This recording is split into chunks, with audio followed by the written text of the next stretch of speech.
It's actually the co-sponsor of the event, which is Yahoo, and we're very fortunate to have Sumeet Singh here with us, who is the Senior Director of Cloud and Big Data Platforms. So let me welcome Sumeet to the stage. Sumeet. Thank you, Andy. Good morning. You guys all made it after last night, which was awesome to hear more about Hadoop. So, look, we've been using Hadoop for a very long time, and our involvement with Hadoop is nearly as old as Hadoop itself is. And as a direct result, we've started to rely on the platform as a business very heavily. And what that entails is that it forces us to push the boundaries of what that platform can do for the organization.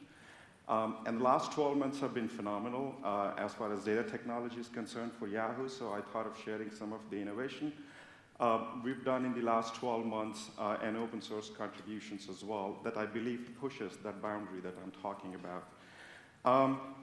With that, just to set context of what the platform looks like at Yahoo, the data platform, at the very top, we have these things called services that most developers interact with. So you have things like Pig, Oozie, and Hive, which most developers choose to interact with the platform with. Okay?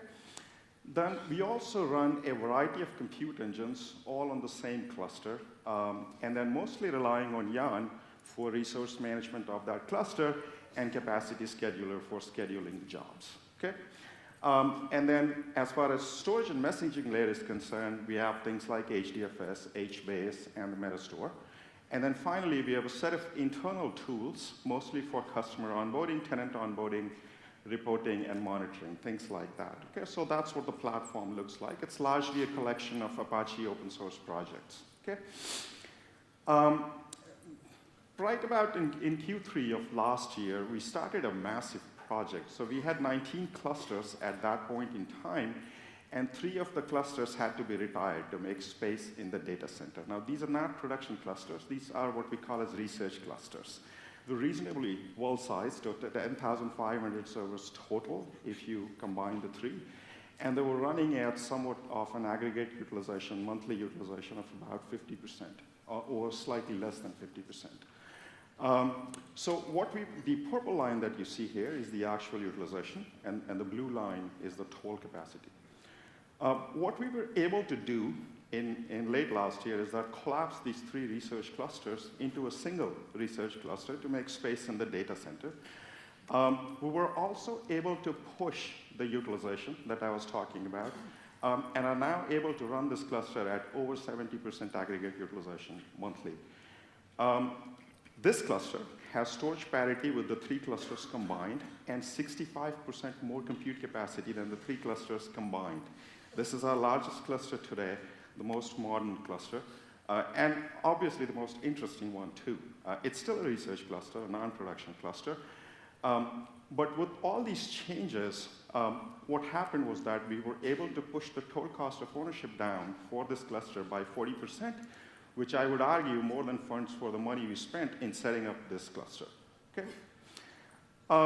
And then if you think about the configuration that Yahoo runs, most of our clusters or the servers in the clusters are CPU servers with just a bunch of disks, and they have 10 gig connectivity from the server to the top of rack. And they all go to a common backplane. The backplane is big enough to support about 20,000 of these servers in a single data center. Okay? And it can expand. You just have to spend more money. Now, I've been telling you this refresh story for a reason. Since we had the opportunity to set up a brand new cluster with modern hardware, we were able to utilize a lot of newer Yarn features and introduce heterogeneity in the cluster as far as configuration is concerned, right? So our configuration balances out cost and performance as far as our workload characteristics are concerned. In this case, we were able to introduce some really high memory servers, as well as GPU servers for targeting deep learning applications. And then we connected these GPU servers with 100 gig InfiniBand, so server-to-server direct communication for RDMA, just with the idea that we would actually distribute the deep learning applications. And what came out of this effort was a framework we call Cafe on Spark. And we believe that Caffe on Spark is a phenomenal framework for advancing deep learning on existing Hadoop or Spark clusters. So again, it runs on HDFS datasets on existing clusters. You can take your big data Hadoop or Spark clusters and convert it into a very powerful platform for deep learning without the need to set up a separate cluster or move data back and forth between these clusters. As I said, the server-to-server direct communication allows us to speed up the learning as well as fully distribute the learning, so there are no scalability issues. It also supports incremental learning. What I mean by that is that you can train your models, save them or snapshot them, and do incremental learning on top of that saved model. It actually uses a very high-level API, which means that you can easily launch your deep learning applications in any cloud. We've been able to do this successfully on Amazon EC2 as well. And then finally, we open sourced it last month under Apache license, so I encourage you to look at it. Let's talk about batch compute, because that's important too. This is where the volume is. So as I said, we run at least 3 compute engines on all our clusters: MapReduce, Tez, and Spark. MapReduce is in blue, Tez is in green, and then Spark is in purple. And this is a snapshot of about 112 million batch jobs that we ran in the first quarter of this year. And what you would see is MapReduce and Tez are tracking each other very closely, right? So as we're moving workload off of Pig and Hive from MapReduce over to Tez, MapReduce is declining and Tez is sort of increasing in equal proportion, and Spark's relatively stable at about 12 to 14%. Okay? And we would continue to do this acceleration. Apache Store is another technology where we have made a lot of contributions recently. It's a real-time platform. So we run what we call as multi-tenant and resource-aware scheduler that lets your topologies make the best use of cluster resources without sacrificing individual tenant topology SLAs, all on the same cluster. We also released something called as a distributed cache API that allows topologies to share large files, such as lookup dictionaries, which wasn't possible before. On an average, you can get now 4 to 8x better throughput from your Storm clusters than before. Debuggability was a huge area for focus for us, where we have done things like distributed log search. You can have dynamic log levels, tuple sampling, dynamic worker profiling. A lot of improvements have gone in there. And we've also introduced something called as a pacemaker server. It's an optional component. It's an in-memory key value store that offloads Zookeeper, which was one of the biggest scalability bottlenecks that didn't allow us to scale clusters up to 3,000 servers. We can do that now, okay, with pacemaker server. And finally, in the absence of a real-world streaming benchmark, we established one, and that code is also available on Yahoo's Git, and I encourage you to look at it. There are also queries in big data analytics that are problematic, right? So these queries are of type, let's say, count distinct, quantiles, most frequent, this type of stuff. It either takes too much time or too much resource to finish, and that sacrifices interactivity. And that's exactly where data sketches come in. So data sketches actually is an approximation algorithm that you can plug in to your queries that would basically speed up queries and push even these problematic queries into the interactive zone. And we've been really successful with running sub-second OLAP with sketches in Druid, in particular Theta sketches from the sketches library. And Druid is another area where we have made a lot of contributions, such as dimension joins, reliable pull-based real-time ingest, schema introspection, all kinds of different things. And together, they work beautifully for our Flurry analytics and our mobile developer suite, as well as user-facing audience analytics. Okay? Sketches was also open source a few months ago, so again, I encourage you to look at it. HBase is another cornerstone technology we rely very heavily on for a lot of different important use cases in search and advertising. And as such, we're constantly looking to push the boundaries there too.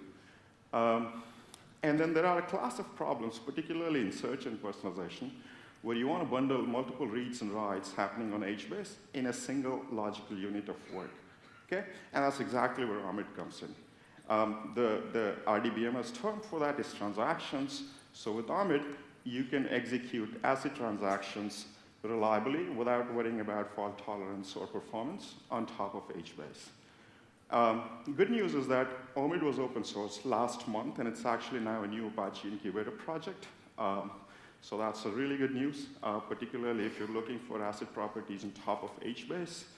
And then Omid already, within Yahoo, executes millions of transactions every day for our incremental content management platform, right, which is used both for search and personalization, as far as Yahoo products and properties are concerned. And then we're reaching a point with Apache HBase where single clusters are actually hosting not exactly 500,000 regions, but it's getting pretty close to that number. And we believe that the day is not far when we are forced to host at least 1 million regions per cluster. And there are certain scalability challenges with that. So what we've been doing is identifying these and knocking them out one after the other. So the very essence of our HBase operations is by enabling multi-tenancy on single clusters.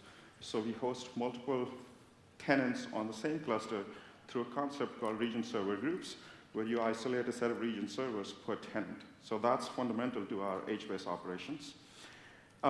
We were also able to split the meta table, and what it does is that if you split that meta table and spread it across multiple regions, the meta access itself is not a bottleneck anymore as far as scaling is concerned. It also avoids very large meta regions, as well as speeds up region assignments. So that's also fundamental to scalability. We were also forced to split the zookeeper into internal and external quorums. And the reason was that with a single quorum, there was a lot of interference as far as transient user-driven spikes are concerned to internal HBase operations. And by splitting them in two, we're allowed to avoid that. And then favored nodes for region server groups, what it does is that it increases data locality as far as read throughput is concerned, and also reduces network traffic, which was, again, a scalability issue. And then finally, a hierarchical file system layout for humongous table allows us to overcome HDFS directory limits, as well as speed things up. And with this approach, which is directory creation times and things like that, and with this approach, we've been able to get to 10 million regions, and we haven't tested any further. So again, a lot of these changes are either in partially or are on their way to get in. And then as we move forward, I think there are 4 particular areas which we think are the sort of the boundaries for this year and next. And they're all important. So I talked about, we in Brussels last year talked about large-scale machine learning and why Hadoop, we believe, is the best place to conduct scalable machine learning. I talked to you about deep learning, where we had great success with Café on Spark, running deep learning on existing Hadoop clusters. And I think this is just the beginning for increasing machine intelligence, in particular on Hadoop clusters, with approaches like large-scale machine learning, parameter servers-based scalable learning, as well as deep learning. I think the quest for speed is also not going to cease. You saw how the compute trends are crossing each other now, with MapReduce only 2/3 of what it was before. Very quickly, it is in a decline phase, as you could see. So that quest, that fight for latency will not cease. It will continue. We also think that we need to make our cluster operations more efficient. We're pushing the efficiency boundaries where customers are complaining about high utilization, but I think there is still room, and we're doing some really interesting work in that space, which is not complete yet. In particular, a feature called Yahoo commit, which we believe further pushes the cluster efficiency boundary as far as operations are concerned. And then finally, a point on scale. Working with scale or pushing the scale boundary is really hard. And so I'm trying to introduce a notion here where we say it's necessary scale, not arbitrary scale, as far as we are concerned. We've also been able to split some of our large problematic clusters into smaller clusters for good reasons. So I think as far as scale is concerned, we need to reach a point where the cost of running a cluster The efficiency you're getting out of that cluster and performance you're getting out of that cluster is optimal. The scale is optimal as far as balancing these factors are concerned. So that's pretty much it. And if you want to dig deeper into any of these, I welcome you to come at 12:20 in Liffey Hall 2, and we will try and go slightly deeper into these areas. Thank you.